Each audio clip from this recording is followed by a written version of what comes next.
this is all Biden going to Poland. He had gone to Ukraine. He stood out there with Zelensky. They did this like fake, I don't know what you want to call it. They had this theater. It's like they staged this thing, and they had air raid sirens going and all this stuff, and it was all theater. Now, then he goes back and he makes this speech just a little bit ago in Poland. And it's just, he is very much,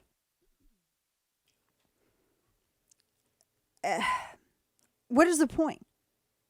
I mean, he's very much not projecting any kind of image or of strength or anything like that. What is the purpose over there? The thing is that everybody, it's like back and forth. There's the left, they're warmongers. They want a conflict. I think they legitimately like some of this. And then you have people on the right who are trying to understand what the interests, United States interests, are being protected by all of this. I mean, there's something to understand of the history. I think, again, all of this comes back to, and I mentioned this yesterday, people think that, this is apparently Russia that's going to rebuild the USSR, and I don't necessarily believe that. I don't necessarily agree with that. Now, you can't even say something like that without some people like neocons on the right who sit here and go, oh, well, then that means you must be a Putin stooge. No, it's just you're trying to, which is a stupid argument. I'm so tired of people making that argument. I don't think that they do.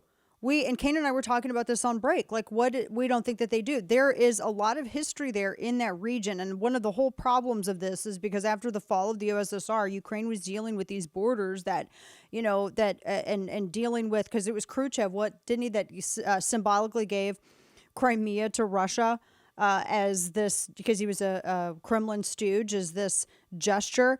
And then when everything fell apart, here Ukraine is dealing with borders that they actually had never had to deal with before because they were a part of the USSR, and USSR wanted to inflate, their size and stature in the world so they could get more seats on the UN Security Council, et cetera, et cetera. I mean, there's a lot of history there and a lot of people who are running their mouths about it.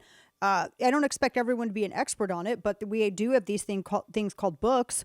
And, we have a lot of experts out there, and we have this thing called the internet. And so it's not difficult to educate oneself on the issue, especially if people want to be taken seriously about it online. And there's just a lot of stupid hot takes about this. Bottom line is, it always comes back to what our interests are. What are our interests? I just don't see how our interests are being threatened. It's not being a Russian sympathizer to try to understand your opposition's point of view. And in this case, the opposition is Russia.